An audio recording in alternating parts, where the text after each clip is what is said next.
All right, what is it? 13th of November. And we've got something completely different for today. So what we're going to do is we're going to work through a bunch of openings for white, and we're going to categorize them, but not in terms of are they good, are they bad, or whatever, but we're going to categorize them by character. Okay, so we've all got our own like chess personalities and things that we like and things that we don't like. And, you know, one thing that experts and teachers often say is you should pick openings that suit your style. So I'll just run through these characters that we've got. Okay, so we've got the wizard to start with. Right, so the wizard, this is for, I think I would say if you want to study and if you really want to understand the lore of an opening and you want to go deep into it and you want to get to 2000, right? That's your wizard openings, okay? Thief is for, I might make this a little bit bigger. Can I make it bigger? Okay. So yeah, your thief openings, these are for your sneaky players, right? These are your positional ones where, you know, you're going to outwit your opponent and you're going to take your time to do it. You'll skulk in the shadows, right? Barbarian is probably closer to my personality, where you just want to attack, right? So it's good for the attackers. Hobbit is solid, dependable, right? That's basically the idea. Fool and troll are maybe on the dubious side, right? So fool could be gambits that are refutable, but you might get some quick wins. Okay. In fact, there's not, you know, normal openings we haven't really listed that many gambits in here. And troll is just for, what would you say about troll? Yes, my brain's not working fantastic today. But so yeah, troll is just generally quite bad. Quite bad. It might be like a one-trick pony opening, and if you don't get it, then it could blow up in your face. We've all faced those. And then the final one. Okay, John's coming in now. The final one, the NPC.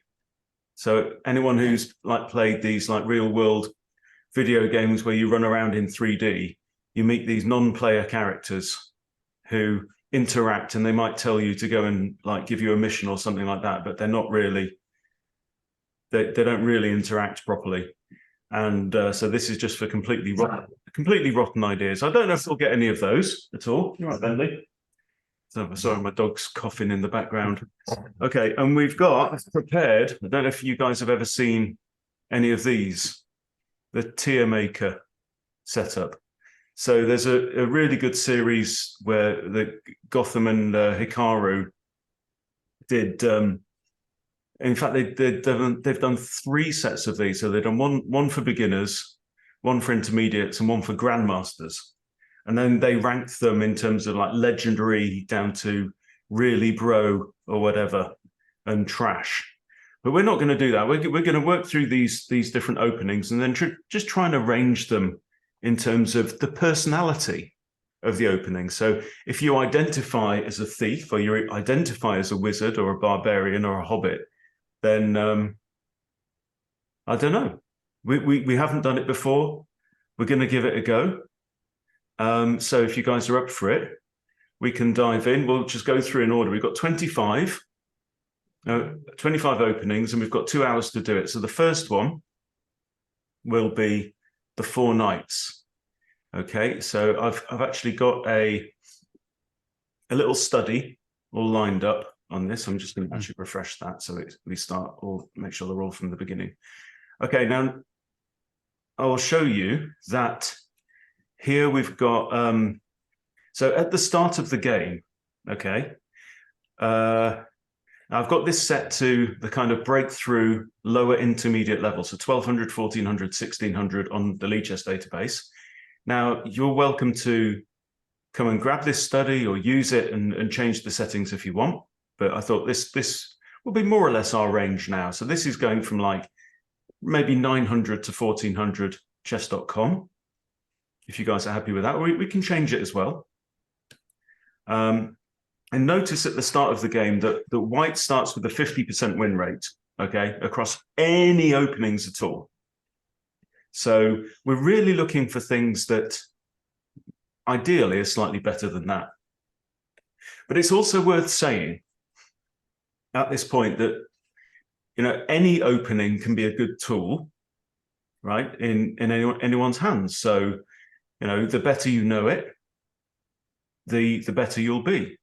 Like Magnus has started a bunch of games like on Title Tuesday with pawn h4.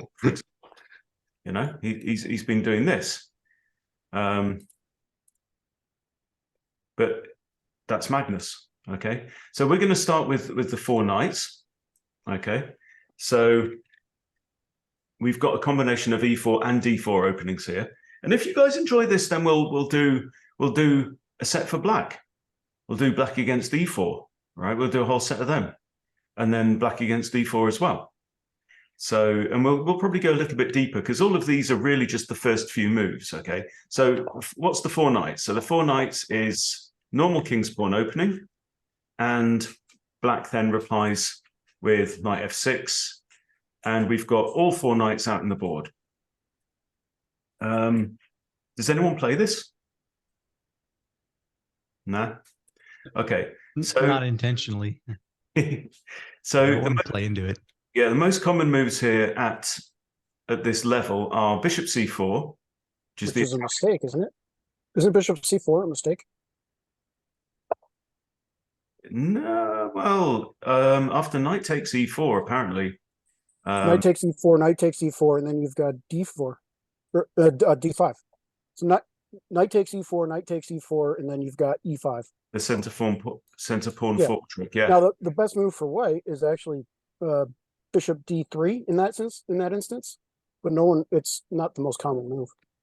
Yeah, bishop d3. Not in this instance, but after knight takes, and then pawn fork. Okay. Yeah, knight takes, pawn fork. And then the best move for white is actually d3. Just bring the bishop back, yeah. Bishop and then pawn takes, bishop takes. And it's almost equal. It's like negative 0.3 or something like that. Yeah, that's the best move for black. Yeah, Stockfish actually has this as equal. Richard Ellis just had a video this morning or last night in this position, and he went on to win by accident. Who was that? Richard Ellis, chess noob. Oh yeah. I won't spoil it, but you got to go see it. It's quite the game. Yeah, and so bishop c4, bishop b5 would be the Spanish variation, I guess we call it that. But d4 does well for white. This is the 4-knight Scotch, and Naroditsky's a big fan of this one. That he says this one's very tricky as well. So yeah, white does well. And if bishop c5 here, very natural looking move. You just blunder your bishop. Wow. Okay, but that's only played 1% of the time. So d6 very common, and then you can just trade there and potentially trade queens. If de, yeah, you just trade the queens off. So the 4-knight Scotch is definitely an interesting way to go. If probably more on the aggressive side of that. So nobody plays this right now. Where would we put it? I put it on wizard. Yeah. See, a lot of these could go into wizard because, you know, in the right hands, you could take this all the way. But, you know, let's just see, how often is it played at the master level? Thousands of games. So we've got 13,000 games at the master level. Obviously, more draws than anything else, because that's, you know, what title players get to do. Yeah. What is it in the Lichess, the general database? In terms of popularity? Okay, 48. No. Well, yeah, but or win percent, yeah. So Yeah. So yeah, 49% overall. So it's actually slightly worse than 50. So I mean, would we recommend this to, to a student? I don't know. My hunch is that it's kind of complicated, and then there's lots of different ways for white to go. I don't think it's necessary. I don't think it falls into the tricky category. Really? I'd put it in a Hobbit. I think it's yeah, I was thinking kind of Hobbit too. It's kind of solid. Yeah. You're developing your knights first. It's what we teach beginners, isn't it? Yeah. It was my thought too. Yeah. Okay. I've wanted to do this Tiermaker thing for so long, guys. It's fantastic. So it's funny, the Hikaru and Levy's Tiermaker was literally the videos that got me into chess. It was that was them. Yeah, it is a heap of fun. They've done gambits, but what else have they done anything other than the gambits list? Yeah, Yeah, they did I'm not- all. yeah, all I'm of familiar them. with their gambits list. Yeah, there's a bunch of them. Yeah, go on Hikaru's channel. He's got like they've got loads of them together. He says, I don't know, Levy, what do you think? And he makes Levy go first, and then he says, He's like, a I lot don't. of the This is time he something says, that yeah, I kind of agree. I kind of agree. This is something I might play if I were an IM or something. Hmm. Hikaru would say, "This is what an IM might play." But I know 4 Knights, he told Levy needs to study 4 Knights extensively if he wants to go for Grandmaster. Yeah, Yeah, I So believe it. You got to know it inside and out to get Grandmaster. It's like, so yeah, it's definitely top tier. yes. I mean, yeah, some of these could be wizard for sure. So no, personality wise, maybe it is a Hobbit one. Well, we'll stick with that for now.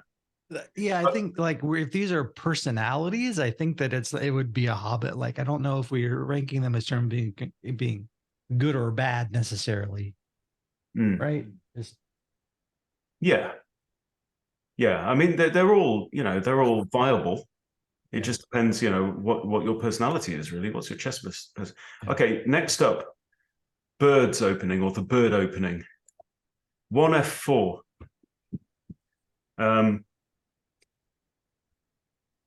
Immediately dubious for many reasons.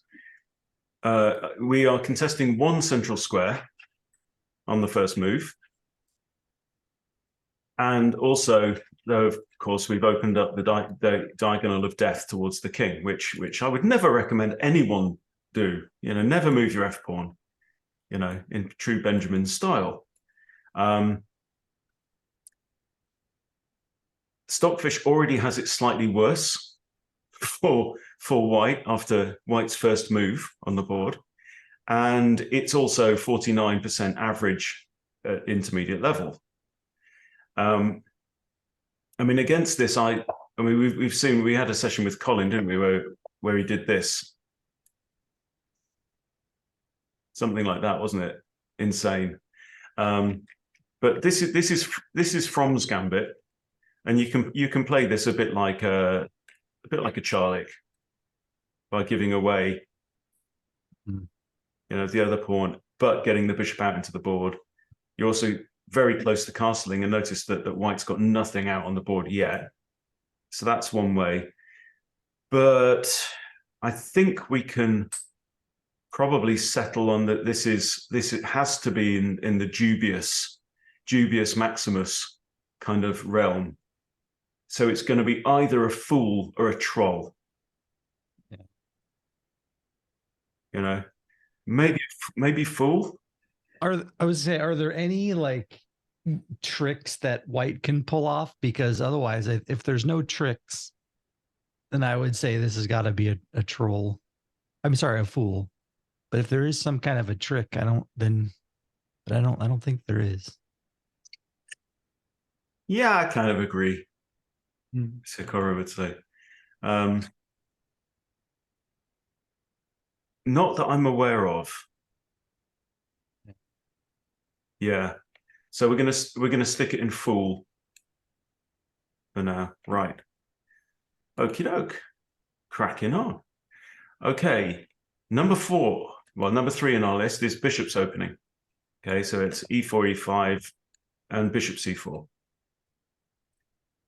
So at this point, it's 51% already for white, and it's actually slightly better for white in every line. However, black chooses to respond. So this is for people who want a bit of a twist on the normal, king's knight, queen's knight openings. I think there are tricks and traps in here. Stockfish says that after knight f6, it's already equal. Black has already equalized. So, I mean, what you're not doing, you've got double control over one central square. You failed to develop either knight, and obviously a knight move in the opening, controls 2 central squares already. Just gonna, how do I move this out the way? So masters wise, it is played. White tends to do okay, but there's only 8,000 games, right? 8,000 games versus the 4 knights. We had 13,000 at this point. So does anyone play the bishop's opening? So I don't play it, but a friend that I play over the board with, he plays it a lot. Mm-hmm. And so I feel like I've faced it a lot. And it's a good opening. It also has lots of transpositions. Like you can easily transpose into the Italian or Vienna. Yeah. Like Yeah. it's that theme with the bishop there, right? So now like here we're in a Vienna, or right? It's transposed to Vienna. Yeah. I think Igor Smirnov from Remote Chess Academy really likes bishop's opening for himself. Right. Yeah. I think it's a good setup. It's good, solid. Yeah. Yeah, I'd lean away from solid, but I feel like it's slightly more on the aggressive side than solid. Mm-hmm. Oh, for sure. Yeah. So,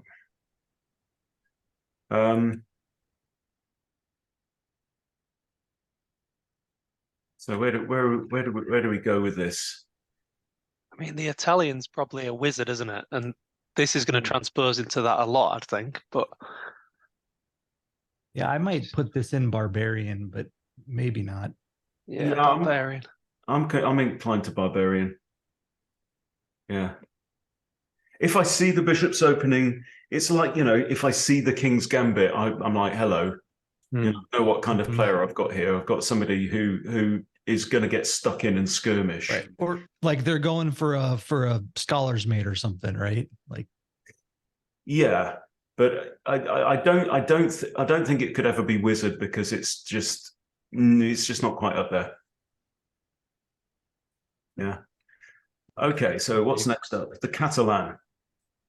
So interestingly, this scores jolly high. So is anyone familiar with this one? So this is a d4 opening. Okay, you kind of get the center, and then you set up a kingside fianchetto. So you've got good control here with the C and D pawns. And it's only if black kind of responds this way. But you could definitely get this position from an English as well if you start with c4. I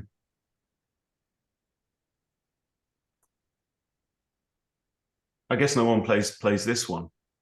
They do it at the master level all the time. I think it's a wizard. You got to be almost grandmaster to play it. 25,000 at this.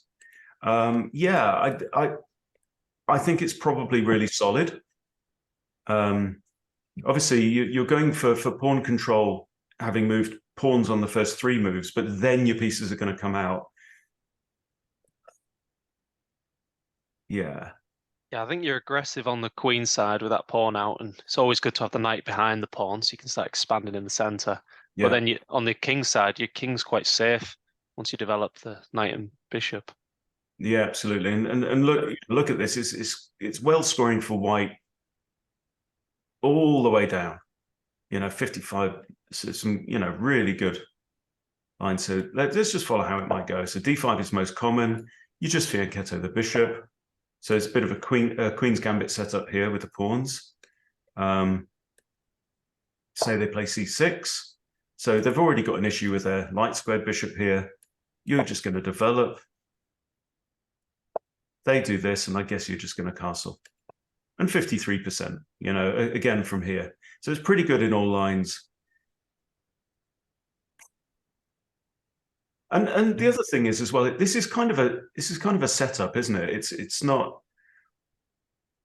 I can see a beginner player going with this and playing it for their whole career, you know.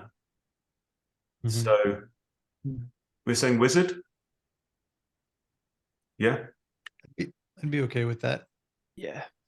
Catalan, our first wizard. I mean, a few of these could definitely get into wizard. Okay, next up, the collie system, and obviously, you know, that's Wrong The- collie. the wrong kind of collie. But there we go. What can you do? Okay, any London players in the audience? Yeah, this is like a London, but your bishop's not developed or something. Is that right? Yeah, so Yeah. obviously in the accelerated London, you'd move your bishop out first. Yeah.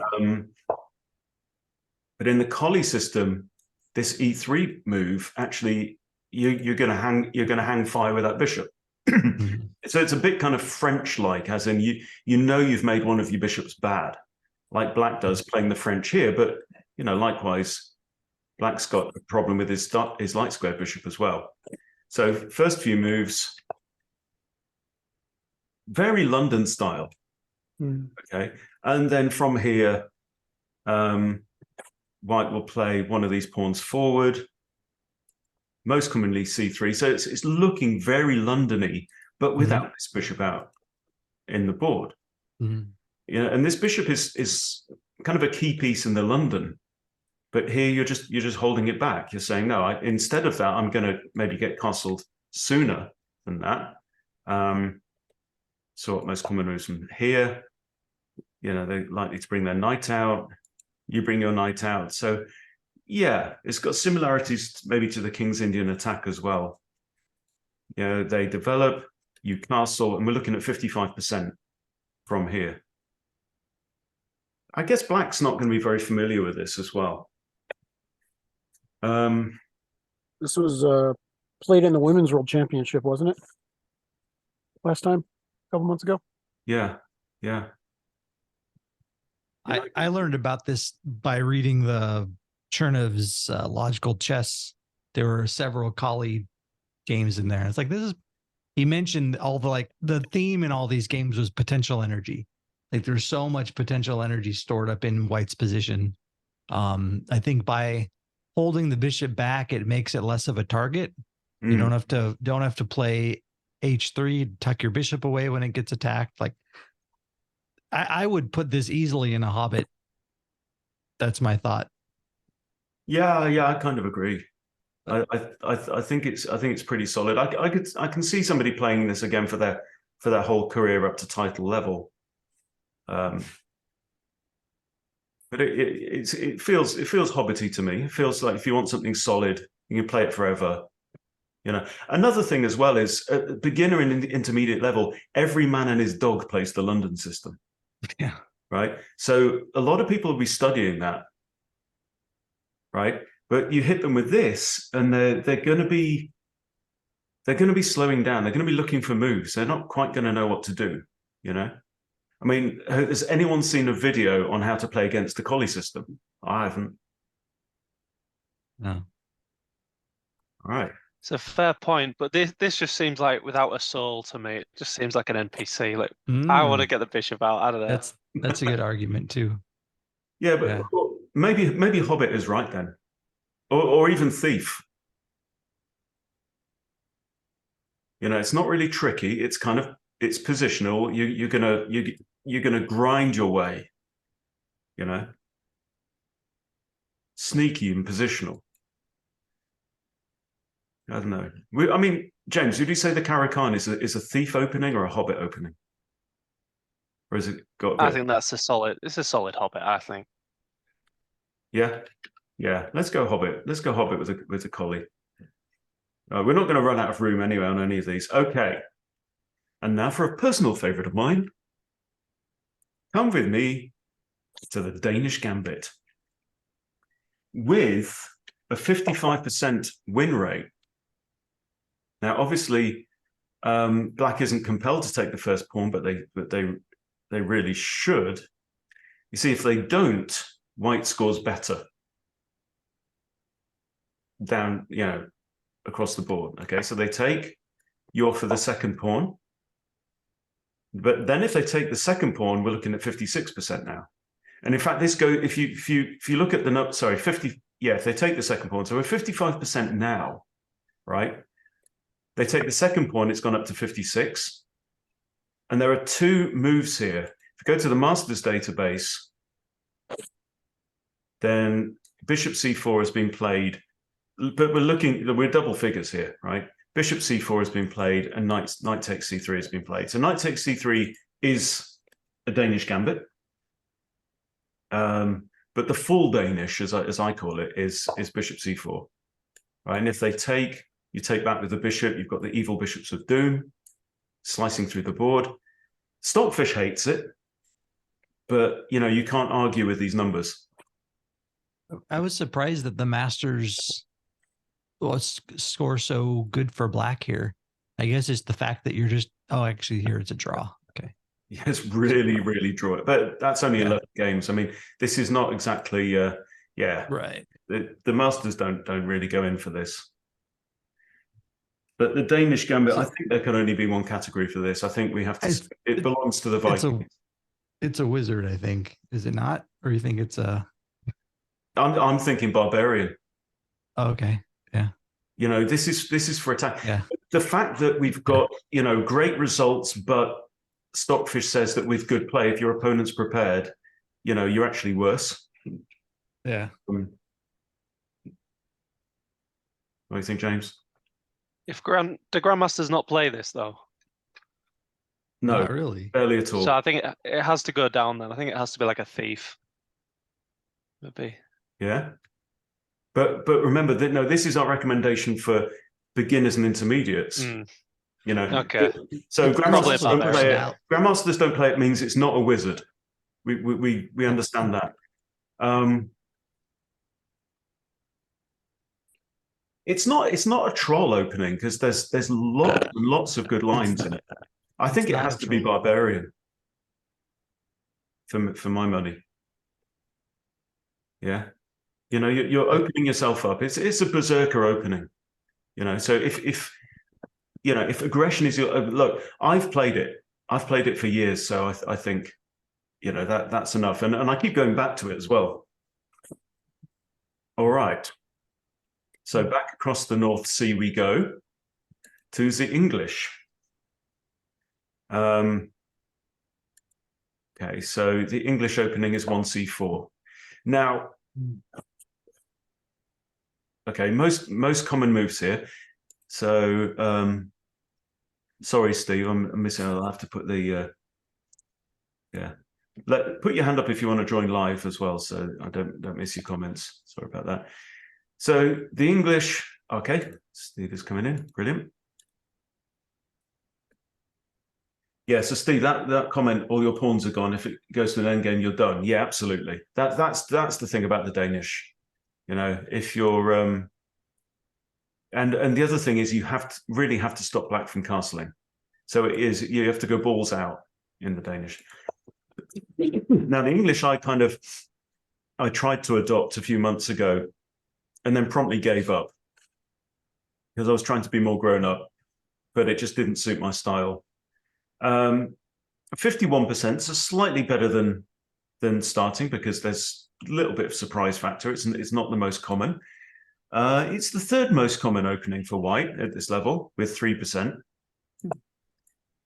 So e5 is very principled and common. Knight f6. Excuse me. So yeah, e5 is preventing the d4 c4, and then most players at this level will again. So we could get into a Catalan style setup. They attack the center. You trade off. And Fianchetto. And now we're looking at 54%. So if we go back a bit, I mean, this position has been reached a bunch of times at the master level. Yeah. I don't know. I don't know if I would recommend this to any of you guys, or excuse me, even recommend it on my channel. Personality wise, I mean, there's so many ways it can go as well.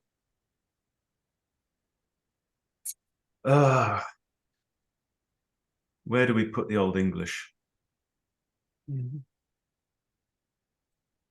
mean, is it kind of like a Sicilian but for white, isn't it? So Sicilian's got to be wizard, hasn't it? But Sicilian will almost certainly be wizard, yeah.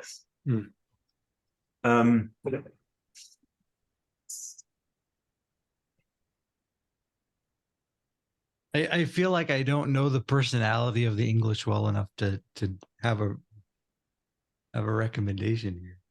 Oh, we don't have a personality in England.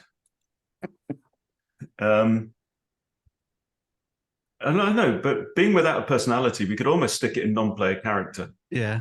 It doesn't have any. Yeah. It's just really hard to categorize, isn't it?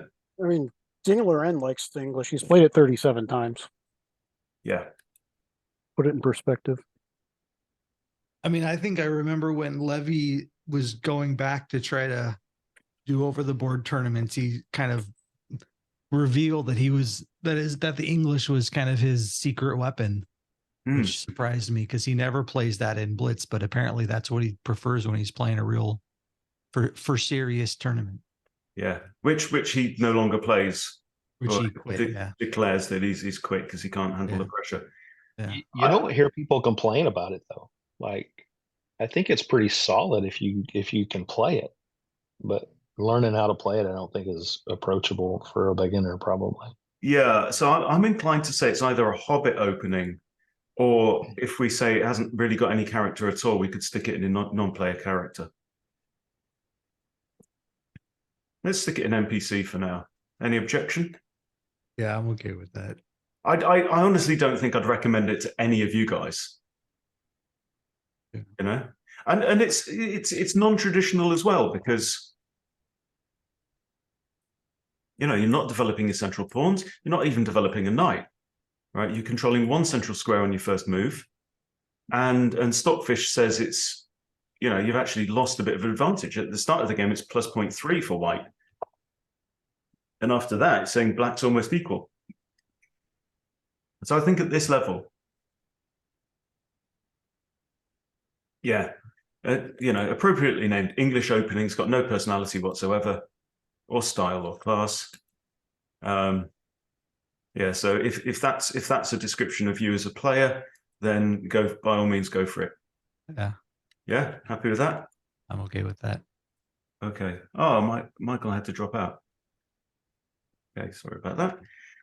Okay. Ben, may I ask a question? As Yes. we're on the left side of the board, you don't have the Nimzo Larsen opening in this list of openings. Any reason? I don't. Nimzo Larsen. Yeah. No. Is that 1B3? Yeah. Yeah. No, but we can certainly add it, but I can't add the graphics, unfortunately, because it took me a couple of hours to make all the graphics for this. Yeah. No, Nimzo Larsen could be interesting. It is down here at 0%. 0%. That's the Masters database. Yeah, it's played 1% of the time.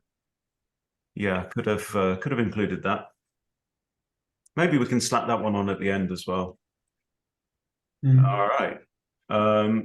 So next up, the Hungarian, which is kind of similar, and I think that's 1G3. Oh. Now, so obviously, you know, there's not that many ways to start a game. There's what, 20 possible first moves, and obviously it goes into stupid numbers from that point. But this feels kind of flexible. It feels like a bit of a kind of one knight f3. You're almost certainly going to be sticking your bishop there. So you could find your way into a Catalan or, King's Indian attack setup. Lots of different ways. It feels very flexible, but again, Stockfish thinks that you've given away a slight advantage already. Real world results, black's almost equal straight out of the gate.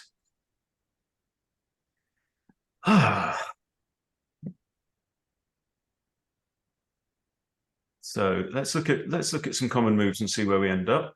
Okay, early fianchetto. They grab the center. And yeah, already look, here we're equal, 48-48. And there's no real good lines for white specifically. They could go for c4. That seems to do all right, the 54.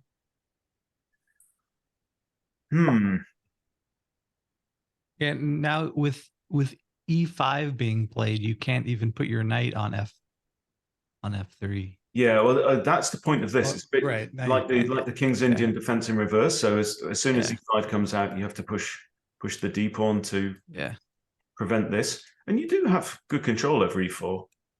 Yeah, c4 bend's an interesting move actually, because normally it'd be a bad move to allow them to play d4 and sort of, because they've already got a big center. You don't want them to fully clamp the center.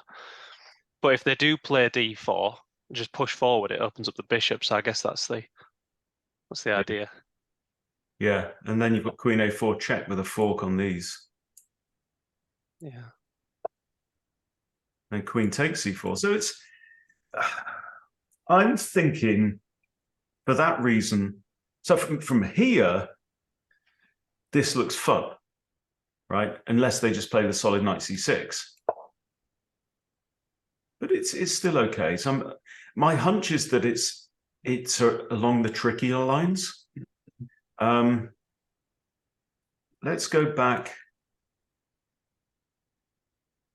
Okay.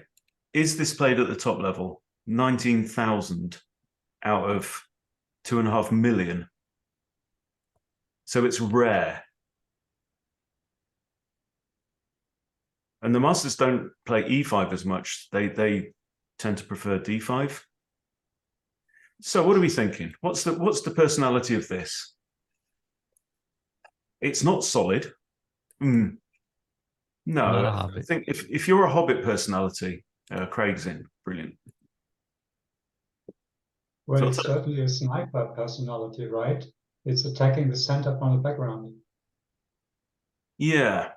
So maybe kind of thief-like.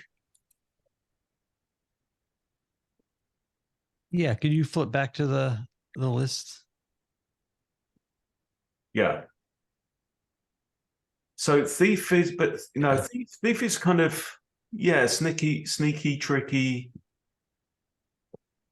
I think it's unambitious. I think it's a bit of a troll. Yeah, I would say thief or troll. I would agree with either of those.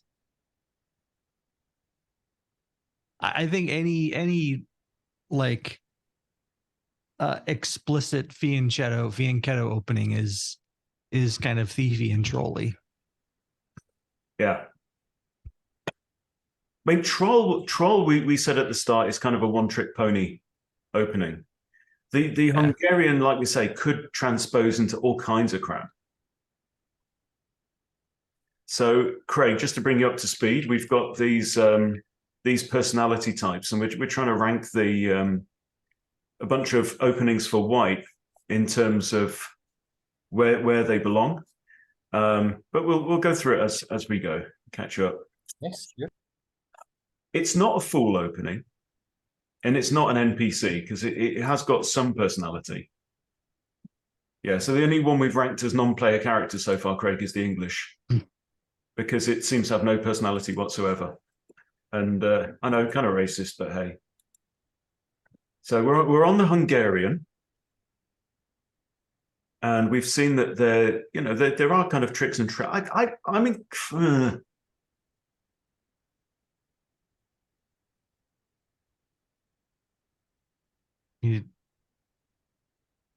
I'd say thief. think it's thiefy. Thank you. That's my laptop. Thanks, guys. We'll stick it in thief. Stick it in thief for now. I can't stick it in troll because it could become, like we say, a Catalan or a bunch of other stuff. It's I don't know, it's bordering on non-player character, but we'll see. Okay, now something that everybody knows. The Italian. Super, super, super popular. Way more popular at this level. So we've got 43% of the time from this position, you'll get an Italian. All right. Crazy. Oh, Bentley. And then 23% of the time you'll get a Spanish, and then it's the Scotch, and then it's three knights, and then it's Pontiani, which we'll get onto. Now, Chernev book has got a bunch of Italian openings. So how do we feel about this personality-wise? James, I think you said wizard. Kind of earlier on as well. I mean, for me, I'd definitely put the Roy Lopez into wizard. So the idea of wizard, Craig, is that this is something that you could play for your whole career up to playing in the World Championship, and has been. It feels like the Italian loses favor to the Spanish as you get up the ratings. But at master level, we're in the 35,000s here. So, I mean, this has been known forever. It's an absolute classic.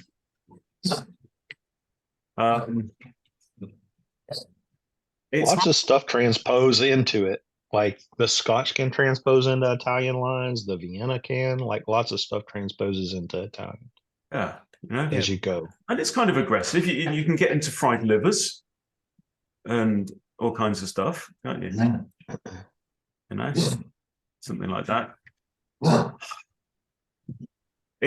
know it's hard to put it in anything other than wizard, isn't it? If I was going to teach my kid chess, I think I'd probably let them discover what opening they want to play. But if I had to teach them an opening, I'd probably go with the Italian. So I showed my nephew a month ago. It's like, you need to look at this. Yeah. Play these moves. You'll be fine. Yeah. Okay, so are we agreed on wizard? Yeah. I would put it there. It's not solid and conservative as a Hobbit opening. It's not. It's not balls out aggressive for B Barbarian, so I think it has to go up here. All right. Hold on to your hats, boys and girls. Because we've got the Jabava London. So you can get into it. They might play D5. It doesn't really matter. You play your knight out and they're going to play D5. Yeah, 30% of the time you'll get this. And then you continue with Bishop B4. Now, this one is a funny one because it's got the reputation of being tricky and trappy. I think at this level, I don't know. Like, and I know grandmasters play it, right? So yeah, we've got 2000 on here. Or the Jabava rapport system, rapport Jabava system. At the intermediate level, it feels aggressive and tricky, but at the same time, it's not flawed. And I mean, we've got one pawn, we've got two minor pieces developed, and yeah, if they just screw up, then you go knight b5, and they're in trouble because their knight now can no longer come here and defend c7. And look at the win rate for that. I mean, that's kind of crushing. So at beginner and intermediate level, I'm inclined to say it's kind of barbarian style, but at the same time, you can play this opening beyond 2000. So it's and by the way, you know, even after these moves, we've got 52% win rate. So it's an improvement on your starting position, and definitely better than, you know, 4 knights, blah blah, that we've seen. Wizard or It's all I play for white. Really? Yeah. And you love it? Oh, I love it.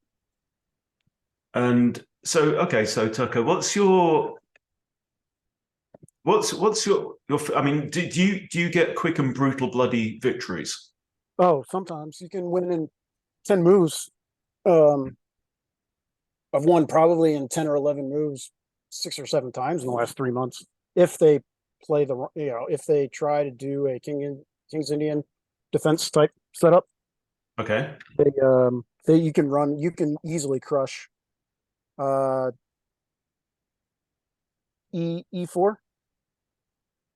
Oh no. Well, they got to go for the Pirk. The pawn on D4 doesn't, or D5 doesn't work. It's got to be. Okay, right. Yeah. Yeah. So how would you describe it as a Jabava player? Hmm.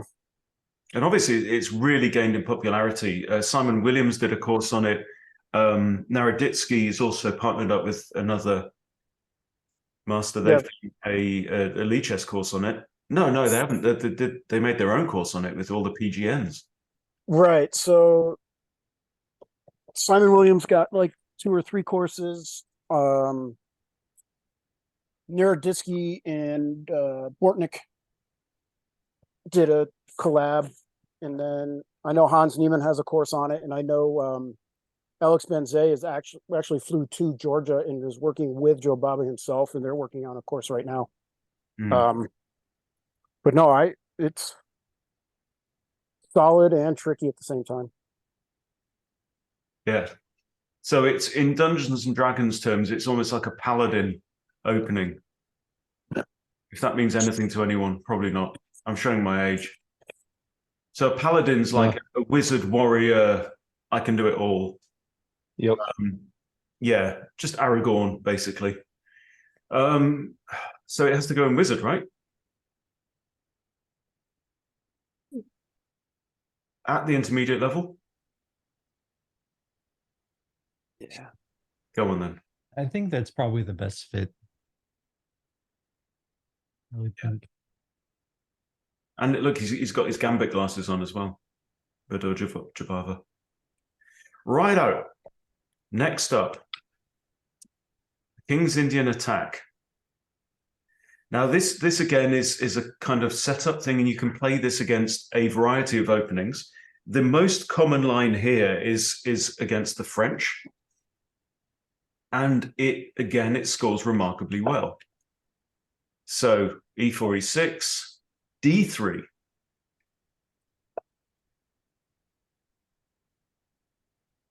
And at this point, your opponent, French player, is going to be scratching their head, I think. But look at this.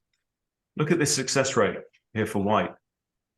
It's like whatever they do, there's no, whatever black does here, it seems to score well. And as a reminder, guys, we're looking at 1200 to 1600 Lichess. So breakthrough, early, intermediate level. C5 being the most common move here. Wow. No, that's black. Oh yeah. So C5 from because they're a French player, so they play C5. And then you develop, and you're going to fianchetto, and you're going to castle kingside. There's a very famous game by Fischer in this opening that turned into a bloodbath as well.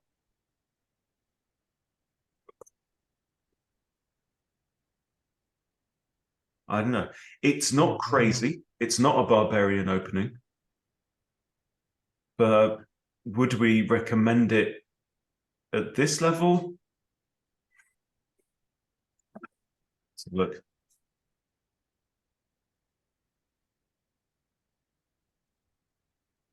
It's got to be either wizard or thief, I think. If you're going to go positional. But I mean, you know, the numbers don't lie. Yeah. Truth hurts. Numbers don't lie.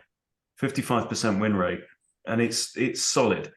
And is it played at the top level? Even this position, you know, has been reached 2,000 times. Well, why That's a doesn't Black huge, just huge win rate. why don't Black just take in the center there in a couple of moves time? Like here. Yeah, here. Why don't Black just take? Is that not decent for Black? I don't get that. DE is 58% to white. Yeah, why is that bad? DE. Oh just- yeah, no, I'm miscalculating. Ignore me. Yeah. I was thinking there's going to be Trader Queens. Yeah, there appears to be nothing really bad about this. But you know, can you play a similar setup against other first moves from Black? Probably can. Is it exclusively something that's played against the French? Like that's No. kind of set up? No. No, it's not. It's really a setup based kind of idea. Okay. I mean, E4, E5, let's say. And if it's E4, E5, And you play G3 here? Nobody has. Literally nobody. Or knight D. Yeah, well, knight D2 is the second most common move and does well. that's the play, yeah. Yeah.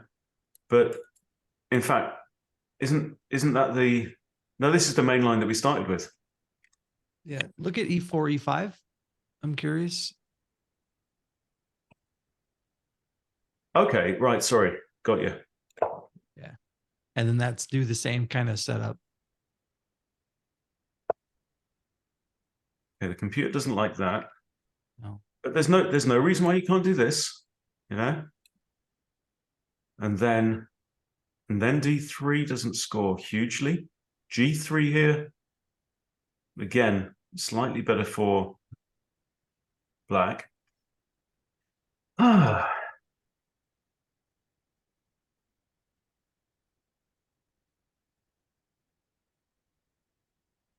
It Maybe, does I seem don't- to be a French thing, I guess.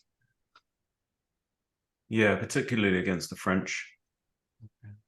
But I have got like the B team captain at our chess club, Brian. His username on chess. In fact, if I go to, we can do this pretty quickly. Other Yeah. players. Hidkia is his username. Yeah. Because he plays. Okay, so he starts with the knight. Look at this. So G3, most Okay. common moves. Right. So this is the King's Indian attack. Okay, so he starts with the knight move. Interesting. The trick is to start with the knight because then then they're never going to play E5. They're not, Right. yeah, they just don't play E5 because he wins 64% if they play E5, and that's really rare. If they go here, he goes G3. Right. So what Brian has said to me is, and he plays the King's Indian defense as Black whenever he can. So he says, like, my first 7 or 8 moves on every game I play are nearly always the same. You know, and then, but then starting with the knight move, so it makes sense. And where are we? Where are we? Okay, it's got to be wizard level, hasn't it? Scoring that well, played at top level. Any objections? No, I don't object. Yeah. It's fine. But yeah, maybe going about it the way that Brian does, starting with knight f3, might be a way to go. Okay. Next up, the King's Gambit. The engine says you're mad. He says you're a mad king. But it's almost as good as the Danish with a 54% win rate. It's romantic, it's tricky, I think Stockfish would put it in fool. Because you've got to be a bit nuts to play it. A romantic fool, but a fool nonetheless. I mean, is it a thief? I kind of, personality wise, I see it as a thief opening. It's full of tricks and traps. You're going to pull a fast one on your opponent. Yeah, there's a ton of really ugly looking gambits in it. Yeah. No, I can't put it in fool. I can't put it next to that bird. I think is a cassowary, I think. But it's certainly not. You could argue maybe it's barbarian. You could put it alongside the Danish. But I don't, yeah, I'm thinking barbarian, more than thief, because the thief is sneaky. This is not sneaky. This is, you're just, yeah, you're playing. Yeah, you're going out swinging and you might get a knife in your guts. And you score really well for intermediates, I think, just 'cause it's not played very much. Yeah. Yeah, and it's romantic. All right, next up is Leonardis. Or do you guys want to take a break, or should we just carry on? Or Whatever. we're halfway through the list. Plow on? Yeah, let's take a short break and then do the other half. Okay, no worries. Right, I will pause the recording and I'll see you guys in a few minutes. You would have seen that sideline every single time. You probably would have seen it 1 in 10. So it's pretty simple statistics that all things being equal, you'll still probably have a better position. So what were you saying, James? If you could go back, what would you do differently? Yeah, what would you choose? I was just saying I'd just learn a silly line, Ben. Some of it's like Sideline. playable, but you've seen it thousands of times and they've only seen it once or twice. You're gonna smash them at you a lot of the time, I think. I don't know what, but Yeah. I think this King's Indian attack one looks interesting, and I mean all of these. The Italian is like bread and butter, but the Jabava London and the King's Indian attack are they're kind of gold stars revelations for me, I think, out of this process so far. Yeah. Mm-hmm. Okay, well, let's push on with the Leonardis. Does anyone know that one? I've seen it. I've seen some Leonardis variation of something. Might be a Scandi something, but I don't know if I tell from the white perspective. Yeah, it's kind of conservative, like Holly, like this is it. Yeah. And you know what? I see this and I just push F5. Yeah. I'm going to get into something else, but you've blocked in your light squared bishop already. So it's kind of similar kind of idea to the collie, where you don't develop the dark squared bishop and you play that. Like a reverse Philidor. Right. If they play knight F6, it's kind of a reverse Philidor. Yeah. that's the worst scoring one we've seen, I think. This is NPC to me. I don't know. This seems like, what are you doing? It is the lowest scoring so far. It's worse than the 4 knights, which I'm surprised the 4 knights is low, but it's scores lower than the Hungarian as well, which I think is in NPC.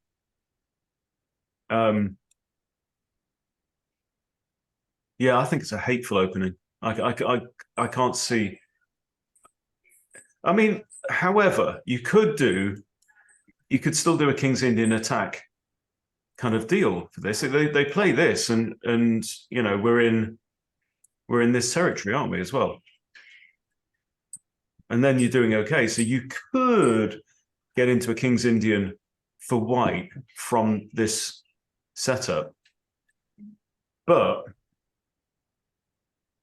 I think it's a dubious way to get into it, because like black does fine, and in fact, even on move 2, the fish says that black's doing all right. So at the intermediate level, I think it's dumb. Follow the most common lines for a sec. Okay, knight. It's getting worse. And then It's knight now, C. black's now So- better. So it's not, so the most common thing is not to fianchetto and go for the kind of same setup. Yeah. What it Yeah. looks like. Okay. Yeah, I'm inclined to NPC. I think, like you, I think it's I right. agree. The English. I can't even imagine that it's got any tricks or traps to recommend it either. It's just It's overly passive, and I mean, my thought is like if I was facing this, so I would, if I was black, I'd say if I can get rid of their e pawn, just trade off the e pawn. Like now their bishop's blocked in for no reason, and this just seems too passive. I mean, the thought crossed my mind. If I had to play this, would I just quit chess? I don't think I would, but the fact that I had that thought, I think, says enough. yeah. If we Just did give up. a chess boot camp Leonardus variation tournament, would you show up? Right. I don't Don't think I even would. bother. No, it's horrible. I think NPC. Yeah, I mean that's absolutely the personality is there's no personality. Yeah. Okay. Now into slightly more familiar territory. Oop. Where have we got? Regular London. Okay, this is the accelerated London. The old London town is knight f3 first, and then you play the bishop out. This is known as the accelerated London, but everyone plays it this way. And we kind of know how it goes from here. Most common moves: bishop g4, pin. Bishop d3 is normal, but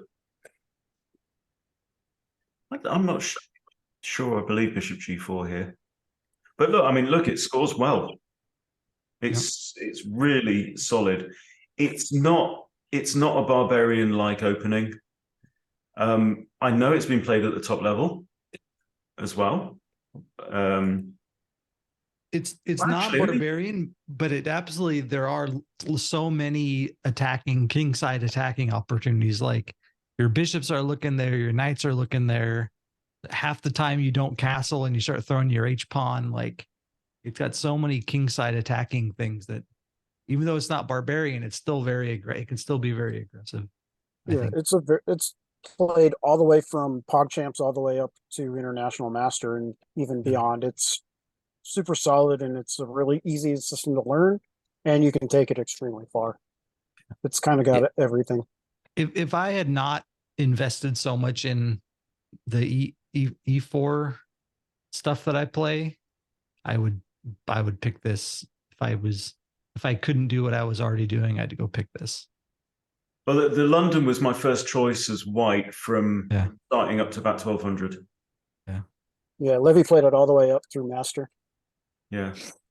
There's a really good video if you look up Hikaru teaching how to attack in the London system to poker main. Yep. So don't know who poker main is. It's like an hour and 10-minute video, isn't it? It's really, really good. Yeah. It's definitely Really really good. It really teaches you how to play. Okay. So with all that said, it's not a barbarian opening. It's definitely not a hobbit opening because it's got attacking possibilities and it goes all the way up. So I think it has to go with its buddy Jabava, right? Right alongside that. I'm okay with that. Yeah. Okay. And for like from the wizard personality, the fact that like it's you can play it against everything, kind of like the King's Indian attack or in the Jobava line. You play it against everything. And everything's defended. There's no, you don't like leave pieces hanging, like everything's covered. It's a wizard personality for sure, I think. And you've got attacking possibilities. Yeah. But it's super easy to learn too. All the way from beginner level all the way up. Yeah. Which is why so many beginners have learned it. I think if I started doing London system videos as well, I think I'd get a shitload of more views, you know, on that. Interestingly. Okay, so there it is in Wizard. So we've got quite a nice setup, quite a nice little repertoire there. Okay, next up is the Napoleon attack. And this is not, I'll put a full pound on this not being a Wizard opening, because it's e4, e5, queen f3. Yeah, it's definitely a troll opening. Yeah. Ugh. Oh, yeah. Yeah, or is it a fool? But it's been played 16 times on the Masters database. And Well, here, yeah, but I they're struggle all- even to see where the tricks are, because it's like Black's going, thank you very much. That's absolutely splendid. Right, they play either knight out and they're doing better. As long as they don't play d6. So either knight and Black's just better. I can't see how it's not a troll opening. I mean, if there was one line here where white goes on to crush Black, but at this level, 1200 to 1600, no. It's just scholar's mate, isn't it? Really going for. Yeah. That's all you're going for. Yeah. So But knight the knight c6, stops like everything. tell me they play bishop at c4. They do. And they bring out their knight. And more often than not, white loses. So then they go kind of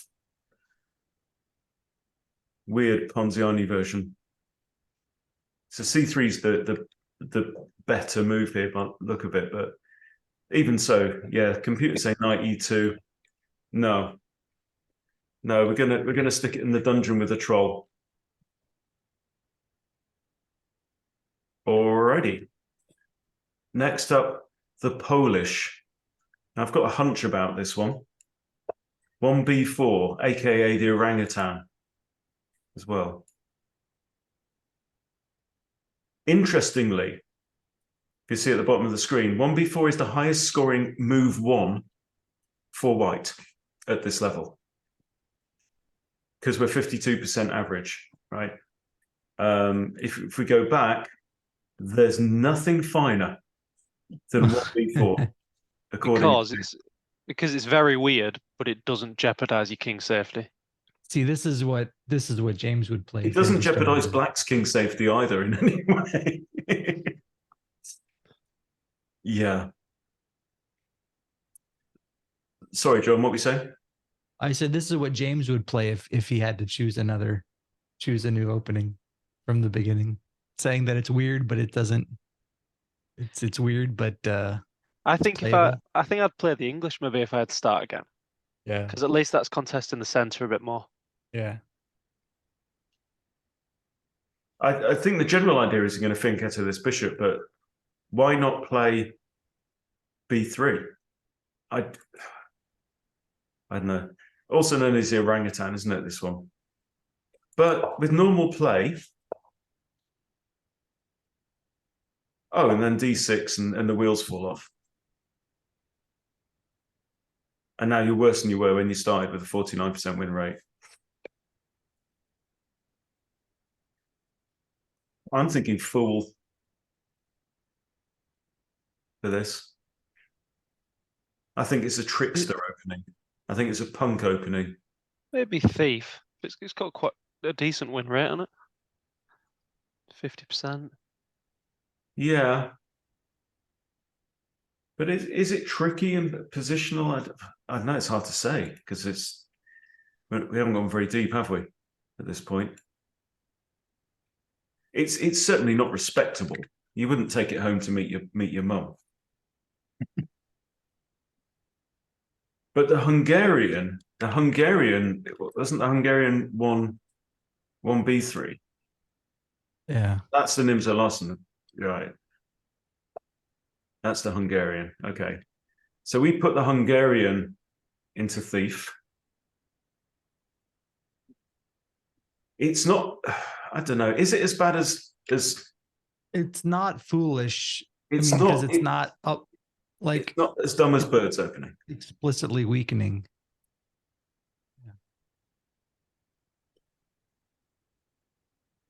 Troll or thief? It scores too well to be a troll. Okay. For me, those are hard to differentiate, but you make a good point that it Yeah, scores well. Yeah, we're saying the troll is kind of one trick pony thing, but it could very easily blow up in your face and blow your hand off. Yeah. Okay. So now we get into slightly more respectable territory with the Ponziani. E4, E5, knights out, and C3. So this would kind of maybe suit a an Alapin player, you know, maybe who faces E5. It's C3 is a common move in Italians and you know, even the Scotch as well. That we're going to get onto the Scotch in a bit. Okay. So from this point, it's 50%. It's got a relatively high draw rate, actually, for intermediate level. It is played at master level. I don't think it's super common. But knight f6. And then, obviously, the whole point of pawn c3 is to prepare a d4 push and contest the center very early. So it's kind of got echoes of the Scotch and of the four-knight Scotch. The Janish counterattack. I missed the Janish liked his e4, e5s, didn't he? And yeah, you know, it feels like it gives white a slight edge, but really no more of an edge than he had before he started the game.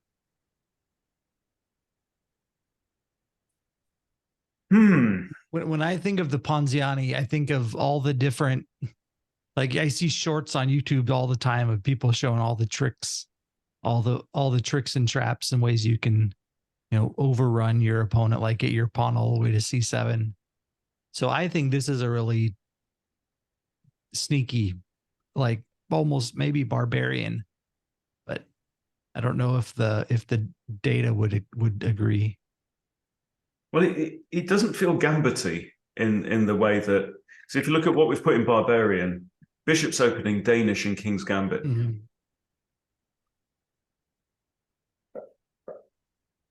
I don't know if I can bring myself to put it in wizard. As in, you know, are you going to see this in the World Championship?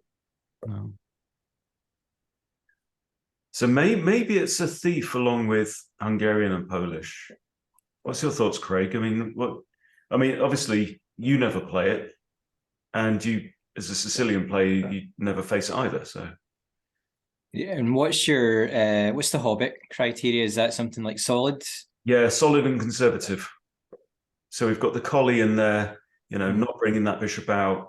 We've got the four knights that really doesn't seem to give white an edge unless you go for the four knight Scotch and spice it up. Yeah. A thief is the idea of thief is it's sneaky. Mm-hmm. And you know, a little bit of element of surprise. So you're going to try and sneak up and stick a dagger in their back. Maybe assassin would have been better than thief. Yeah. Whereas barbarian is just you know, all out attack. Yeah. I don't know. I've never really played it. I've always thought of the Ponziani as more of a sort of not aggressive opening, but more like trying to play for a big center. So I guess it's more, you could argue that's positional in nature, trying to get a big center, kind of like a French or something like that. So, there's a case for it being hobbity then. Yeah. If you look, you know, black's got a look in however you go, however he goes from here. Any thoughts? Yeah. Any advance on Hobbit, guys? Yeah. So what's the counterplay if they just take that pawn with the knight then? Oh, this one. Yeah. There's probably a trick in there. So do we push on D5? Mhm. Yeah. Oh. D5. They retreat. Knight takes E. Yeah. So it's a bit of a, yeah. Queen to Maybe like check. a lot of openings, there's a lot of there should be 5 check. Wow. Yeah. You know, so this appears to be a trap.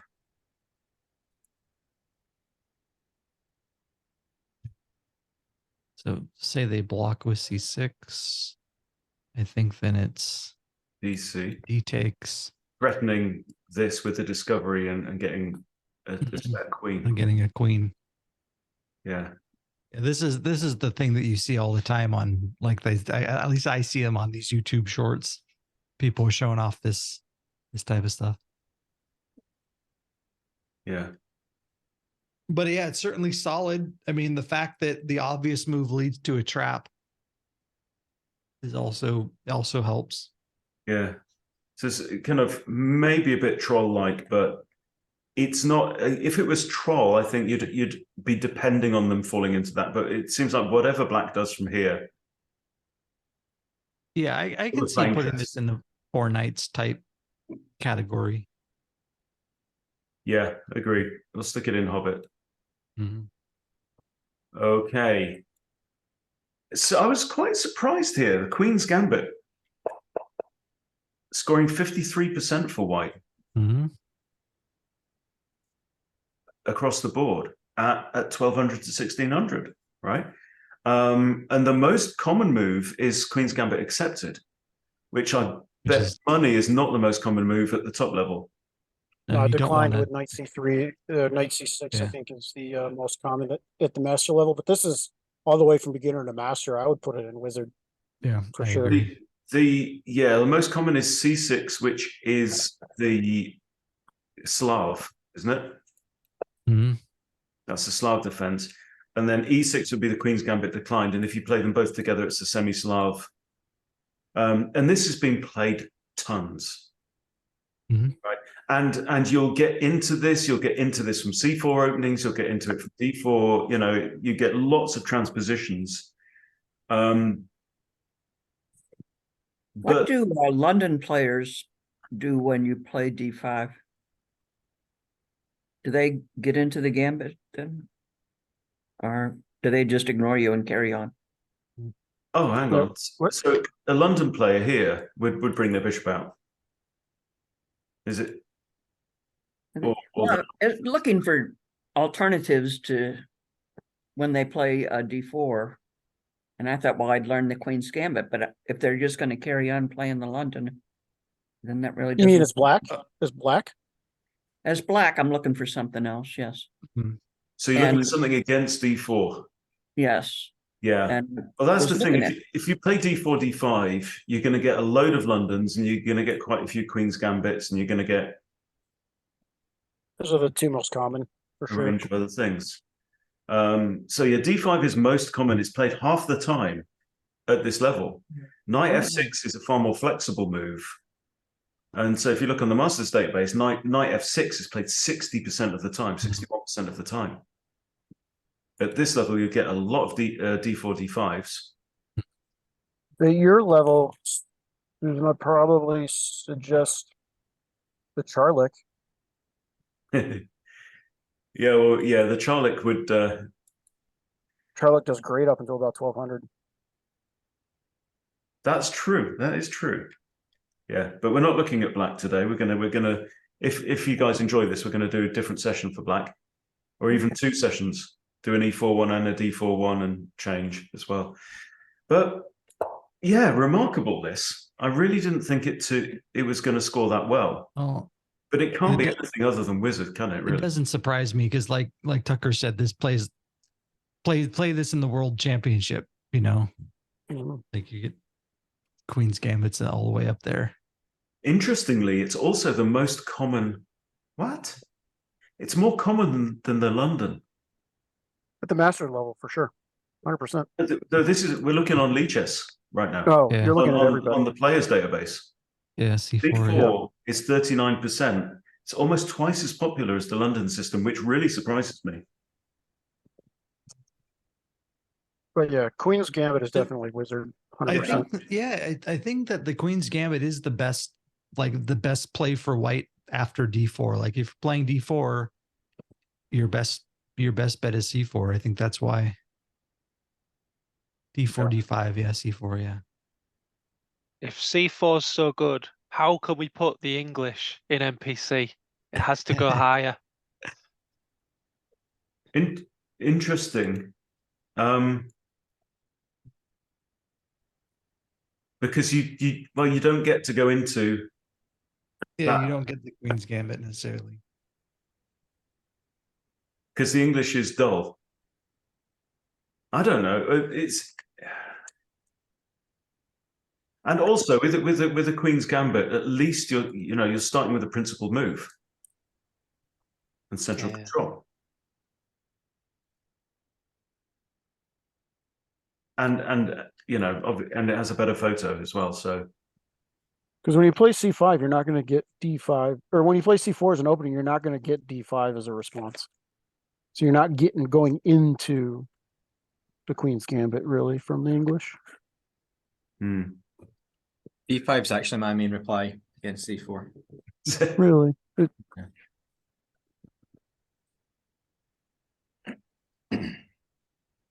There's like a take the pawn and play C6. That's the line I play.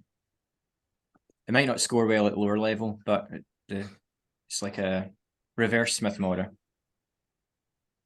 Reverse Smith Mortar. Oh, yeah, I mean at this level, White does. Yeah, it's Master level. It's been played 4 times. who's the guy that Mayhem in the Mora? That guy, Esserman. He plays that. Mark Esserman. Yeah. Oh, Yeah, that's where I got it from. It is rare, but that's what I've been playing. well, there you go. But yeah, I guess you've got to be skilled to get anything out of this, and you can see it does very poorly, pretty poorly at this level. But yeah, okay, let's get back to the list. The Reti. So the Reti is a particular setup, starting with the Zukertort opening, and then this.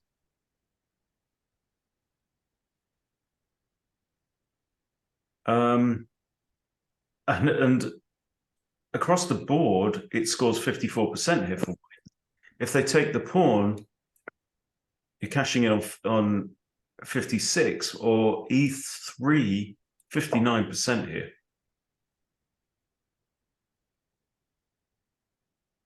So, and there seems like there's no chink in the armor either, to be fair, guys.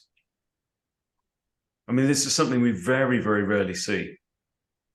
But obviously, you've got the discovered attack here against the pawn. If they play b5 to try and defend the pawn, you undermine it. And this is just crushing. But look, I mean, whatever they do is crushing.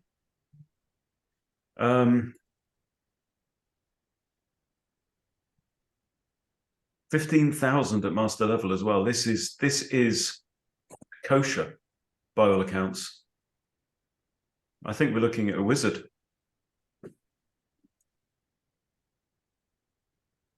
But how often are you going to get to do it, right? So the most common move here is d5. Yeah. Yeah, and I would imagine D4, like that's what I'm surprised to put it with C4, but it does score better. Yeah. Well, C4 is the Reti. Okay. Oh, okay. Okay. I mean, here, if you go D4, right. Okay. Now it's just Ducator variation, and it's kind of like a inverse Vienna. Right. But right. Yeah, with C4. Okay. I mean, this looks like a bit of a trap, and it's going to work beautifully at this level. Right. Deflects their central pawn. That's the plan. But whatever they do, whatever Black does from here, he's not better. I mean, these numbers are insane. D4 and C6 look best.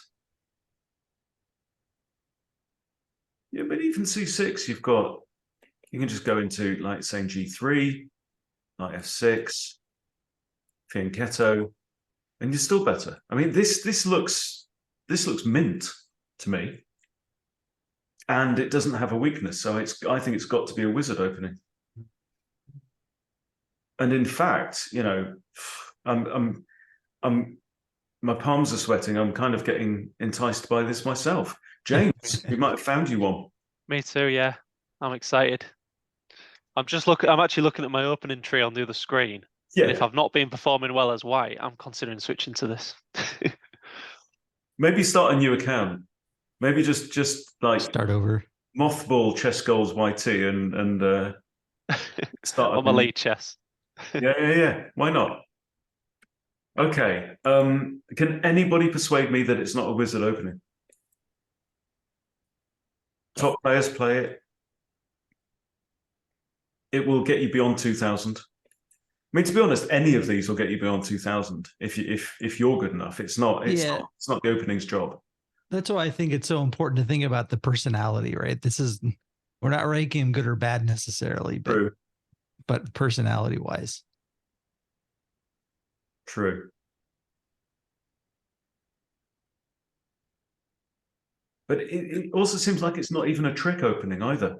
You know, so I don't really feel like I can put it in thief. It seems too solid.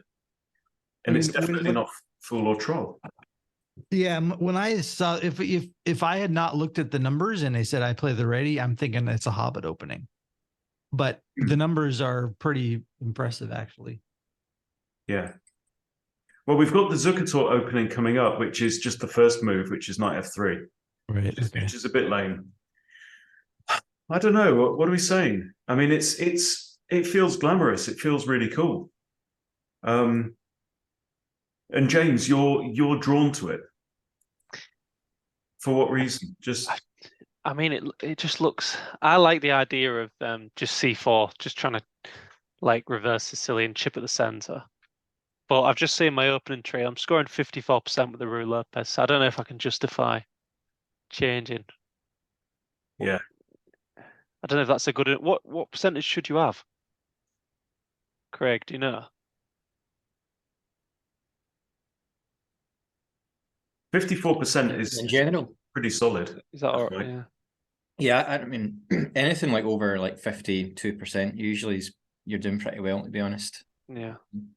Especially for your account, because if you're still rising in rating, so you hit 2K, like that's going to be kind of padded with a lot of like high rated players, and you're still staying at 54%. James, if I set this to 2,000 Lichess, right?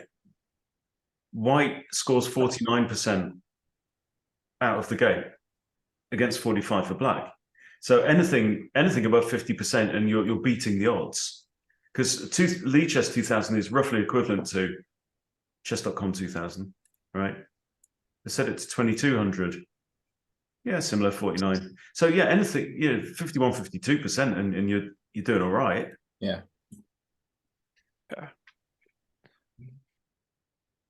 So for me, I mean, look, personality-wise, it kind of feels like it belongs with the King's Gambit somehow.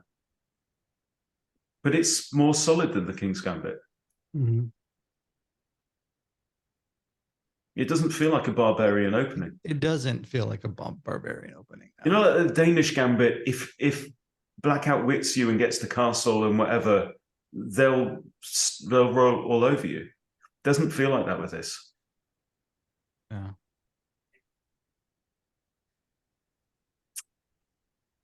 Yeah, we can put it in wizard. Yeah, and it's not a one-trick thing either. So there you go. Okay, now we're moving on to the Scotch. I hate playing against the Scotch as white. I have like a 28% win rate against the Scotch. I hate playing against the Scotch. There you go. I really do. I think it's brutal. Well, actually, in recent years, recently I've done better with this, the Steinitz variation, but and black does do well. Black does do well because this is a rare old move, and you will generally get into the middle game with an extra pawn that's quite often on here. But at the same time, I've managed to shoot myself in the face many times with it as well. I mean, there's other. I mean, the Scotch Gambit is just brutal as well. White does really well with the Scotch Gambit, but this isn't about the Scotch Gambit. But in the right hands, I mean, you can employ this in all kinds of ways. You know. I mean, I would say go back and what's the position just after. So, and then you've got Queen B3 here. Yeah. What's the? I can't remember. I can't remember the. Right. So here the best move is when black takes it on d4, and then best move is most common move is knight takes d4. Yeah, and I think that's almost exclusively played. Yeah, 85% Yeah. level. So I'd say make that move and see where we are. Yeah. Interestingly, if as a black player, by the way, does anyone follow Casper Chess? No. Right, this is an African guy, and he's great. He says take here with a knight. And I've actually started putting together a study on this today. So he says this will, he's got he'll take you through the whole thing. It's really interesting. So, okay, so John, what were you saying? Oh, I was saying, so play knight takes here. And because this is the most, kind of classical way. And then I was going to say, look at where we are. So like win percentage, the only thing, yeah. I mean, it's pretty even except for that one move knight takes was good for white, but everything else is pretty even. Yeah. Yeah, and obviously this is just good for black. Right.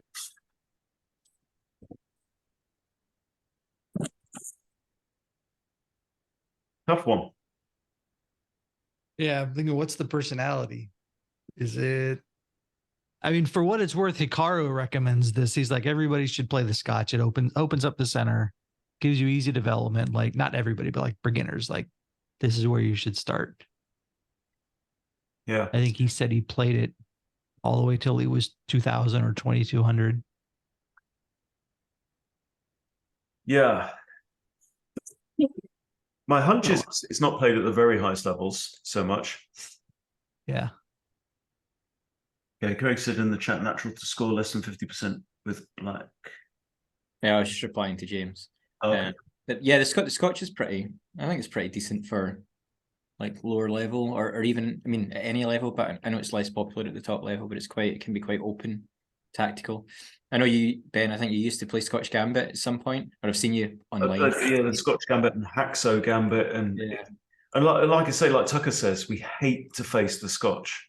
And yeah, I've had horrible games against it, and the Scotch Gambit in particular, really tricky one. So I'm going to learn another oddball line. I think I'm going to learn that knight takes line, which I've, to be fair, I've probably actually got up in my. I think we have to put it in Hobbit. Oh, I don't know. I don't feel like it's. I feel like it's more aggressive than Hobbit. Yeah. So this is his.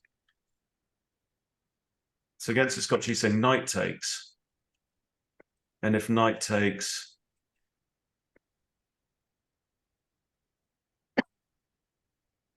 I mean, this is weird and funky stuff. So yeah, we won't bother going through that. But if you guys want to, I'll share that.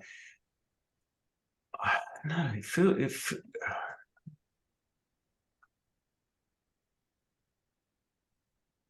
it kind of feels like it could suit any personality, but I don't think it. I don't. My hunch is that going for the center in this way is not a Hobbit move. You know, That's fair. I think the collie system makes sense as a Hobbit move. The four knights, were holding back. Any of them can turn into something aggressive. Yeah, it's true. So maybe it's more of a bar. Yeah, Is it more of a barbarian. barbarian then? That's the only other option then. Do you know what? I would agree, because I think if you're a barbarian character, personality type, yes, and I would say 100% play the Scotch. You know, It's immediately going after the center. It's immediately, yeah, challenging it. mm-hmm. Yeah. Okay, Craig, you're up. It's just Oh, the Royal Lopez. This is a fool's opening. Oh, okay. All right, what do the numbers say? 52% for white. No matter what black does, it's scarily, for some reason, F5. Now that might be an interesting move. That's your move. Yeah, is that Schliemann thing? That's That's the your- Danish that's your Danish. Gambit or Schliemann defense. Yeah. Intermediate level does rather well. Thank you very much. I didn't invent it.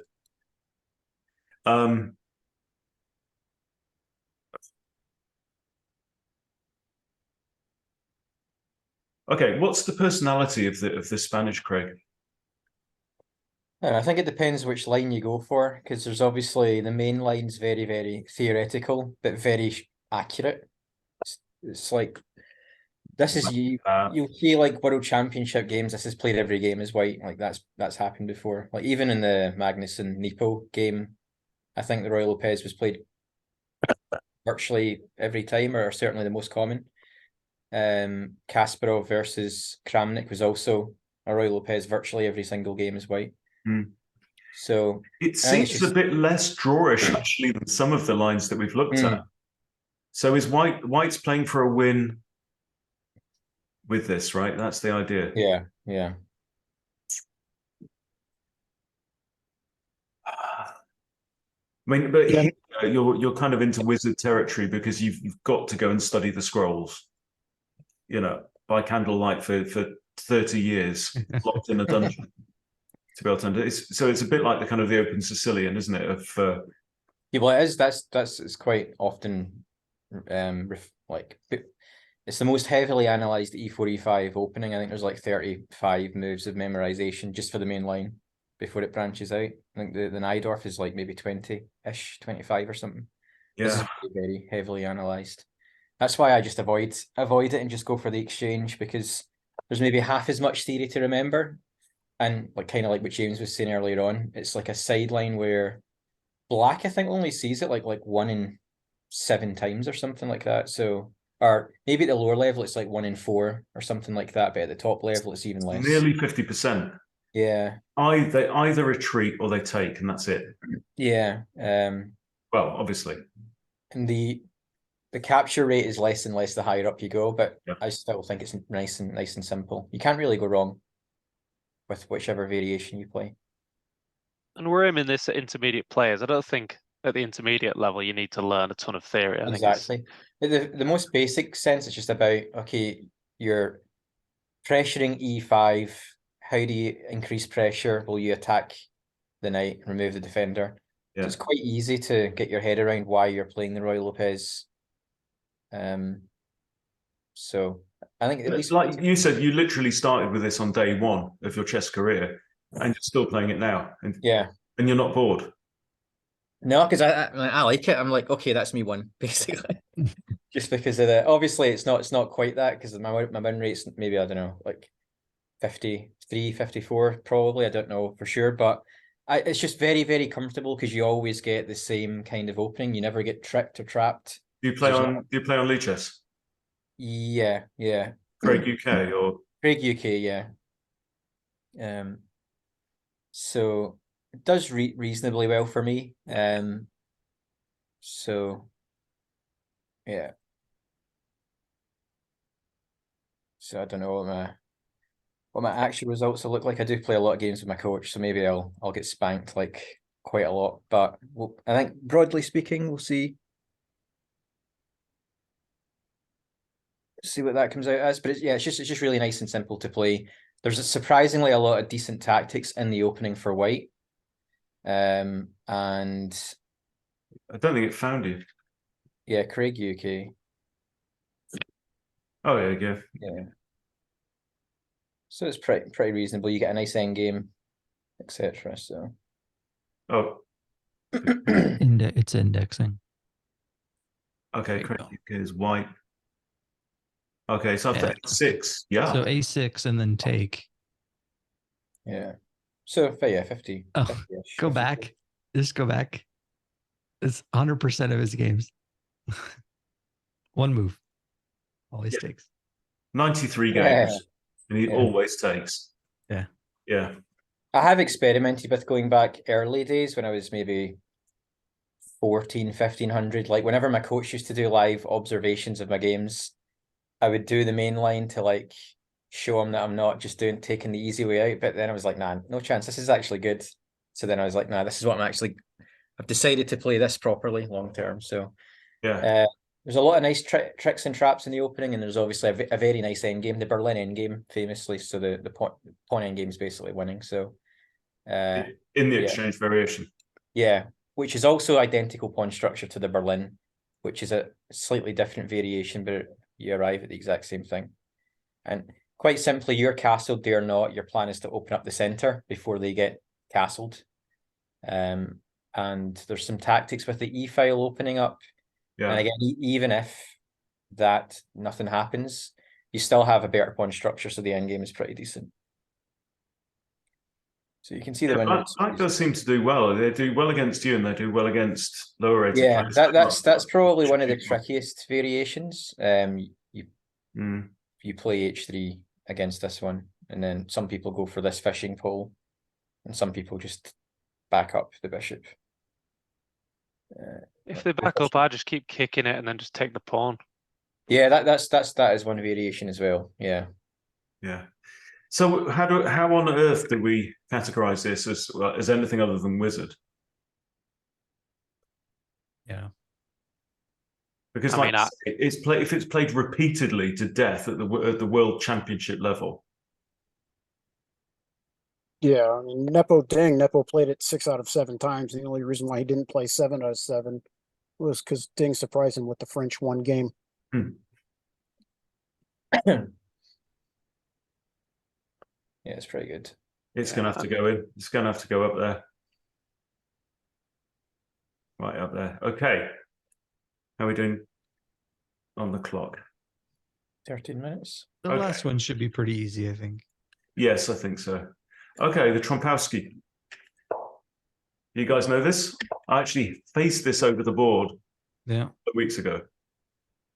But I took the video down because my opponent watched the video and said, well, A, I'm not Russian.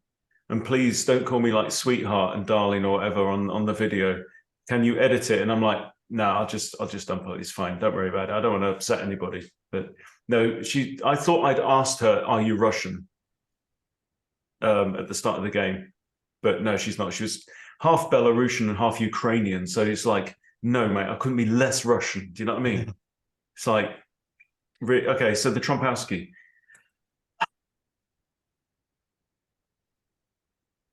Does anyone face this? Does anyone play Knight f6 against d4? Yeah, I mean, I've been trying it. The move here for black is to flip the knight around and counterattack the bishop, but right. You can see that here for white, it was going to blow up in your face quite a lot. So I'm thinking it's got to be fool or troll.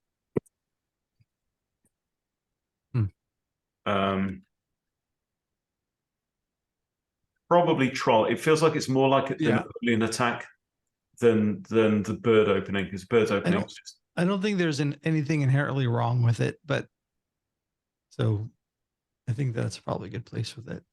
Yeah. But I mean, you can see, look, at 46% after here, or 48% after on your second move, it's not great. Yeah. And the masters do actually play it as well, but it feels like a surprise thing. It feels like a bit of a tricky one. Okay, we'll move on. Oh, hello. Hello. Welcome to Vienna. Kettenbrückegasse. Kettenbrückegasse. Feels like a barbarian type of style game to me, based on all your videos. Yeah, at the intermediate level, it's pretty solid. I know, barbarian. I mean, you can get the Vienna Gambit is barbarian for sure. So again, Yeah. it's a bit like the Spanish in that you can take it whichever way you want. Masters, we've got 6,000, so it's not actually that popular at the top level. Knight c6, f4 is a barbarian move, the Vienna Gambit. Bishop c4 we've seen already as well.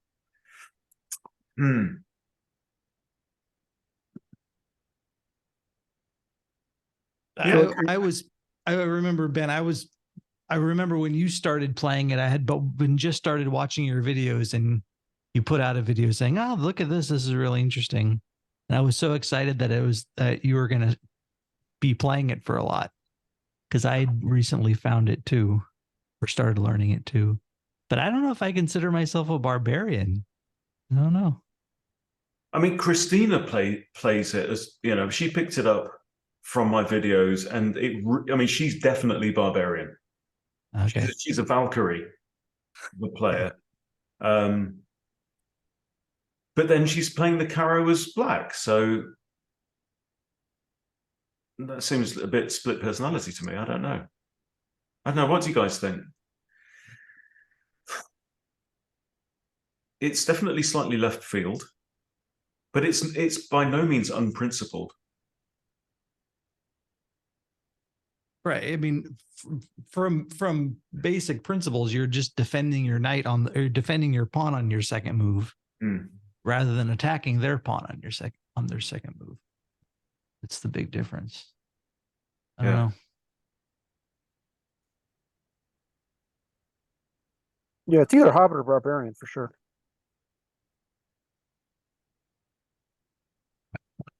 I think at this level, most play it in a more gambit-y barbarian way. You're right. I do agree. Yeah, intermediate. Yeah. Okay. Well, the next one shouldn't take us too long. So wayward queen attack. Dubious. Dubious. Dubious Maximus. I mean, throwing your queen out, you know, going full Nelson. It's either fool or troll. So what have we got in these? Fool. The thing is, it's pretty easily refuted. Yeah, I mean, there's a solid refutation with knight c6. There is actually a trick line as well. The kiddie counter gambit that I've studied a little bit. If you want to spice things up, and it can blow up in white's face that way. But you know, I would tell everybody just to do this. They're going to do this. You're going to probably do this. They'll come back here. You know, you can face off the queens, and it's 0-0. So yeah, exactly, it's got to be. I think it's troll. Troll's lower, isn't it? Yeah. I mean, this is in terms of quality, but in terms of it's a one trick thing. One trick, yeah, exactly. Yeah. It's not a dumbass opening, but it's not. Yeah. Stops working about right around what, 600 or 800 maybe. You'd probably be surprised. Let's have a. I wish it would show you all of them at different levels. White's doing okay at 1200. White's below 50% now at 1400. So why is G6 so good? Don't they just take the E pawn? No, G6 is not good. G6 is it's good for white. Never mind. Good, yeah, very good for white. Yeah, because you blunder the rook. Yeah. Okay. Okay, and then so we've placed that, and we have okay. Finally, the Zukertort opening is simply 1f3, and it's 51. I mean, it's really hard to play. The thing is, this could go any number of ways, but you're most likely to face d5. But then you could go in, but then you can't do the King's Indian attack that we looked at before. You could go into that reti, could you, with c4? Well, yeah, that's the thing. But we've already categorized the reti, so yeah. I mean, the reti's got to be d4. Then is what we have to look at this from the perspective of, I think. Yeah. All right. Oh, that's Actually, it's okay. pretty darn solid all the way down. Yeah. I don't know. It's hard to say. It's just such a normal position, isn't it? And it transposes into the King's Indian attack super super easy, and it's basically the same opening. Yeah, so G3 here does pretty well. Probably want to get the bishop out, so that they'll generally Now you're out. London. You are kind of London. Oh, you No, are you're- actually London, yeah. Yeah. So it could be a sideways route into the London. Yeah. Having said that, yeah, I don't know. I wonder if though playing the knight first gives black too many options or too many responses that it could branch out too many ways. Yeah. But like we saw, with Brian playing, he plays the knight out on the first move and then goes into a King's Indian attack setup Right. in most of his games. But then, that would be the King's Indian attack, wouldn't it, in a way? Right. So, I mean, it's hard to say from one move, isn't it? It's not stupid, right? You are controlling some of the center, and it's got surprise factor. Knight F3 is the fourth most played move. And actually, I do believe that I've analyzed it all the way through the levels. Yeah, it's always up there. And that Knight F3 is at least equal best performing first move for white at every level. Yeah. So it's really hard to say. It's almost like the faceless man from Game of Thrones, isn't it? It's like, I can be anything you want. Yeah. A player develops his knight. Yeah, because never play F3, so it's always good, isn't it? You literally can't play F3. I mean, where the hell does it go? It's not a tricks opening, so it's not troll or fool. It's probably the most flexible move on the board, isn't it? Yeah. Yeah. Very flexible. Hobbit then?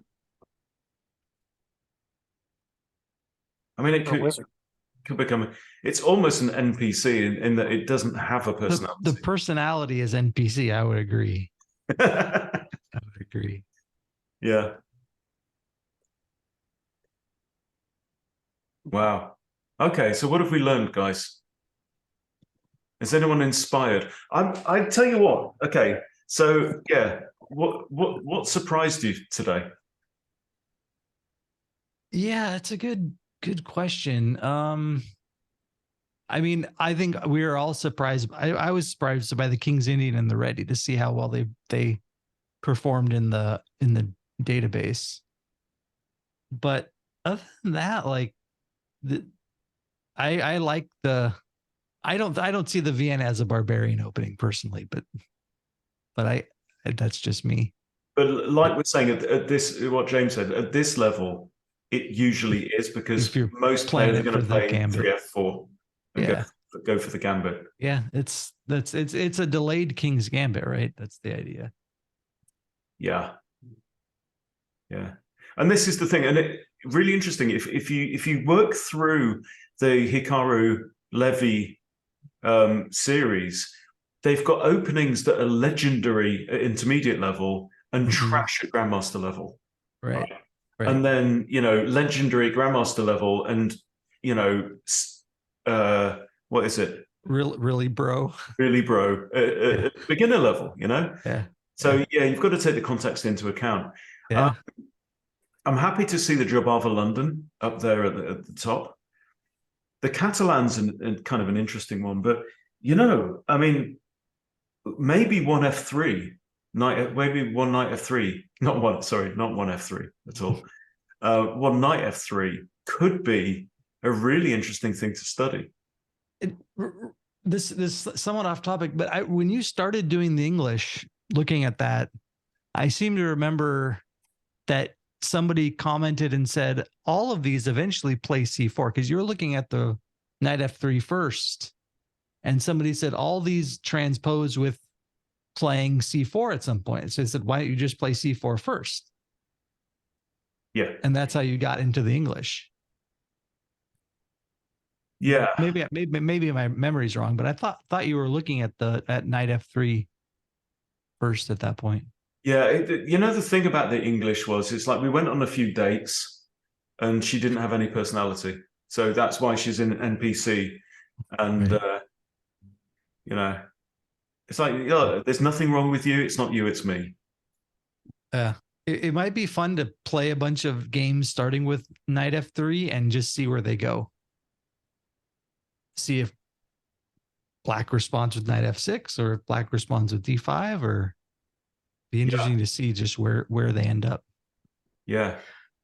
Yeah. Could even do a speed run with one knight f3. I wonder if there's a black equivalent. Not really. I mean, because that's the thing, you don't get to go first, do you? No. What about you, Tucker? Is anyone going to prize the scotch out of your cold dead fingers? The what now? Sorry. What? Is anything going to tempt you away from the scotch? Oh, I play the Javaba. I have a Javaba. 53% win rate year to date with D4.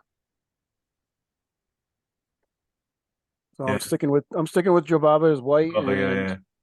I've switched over to the Hippo with black Mm. last Oh, 3 months.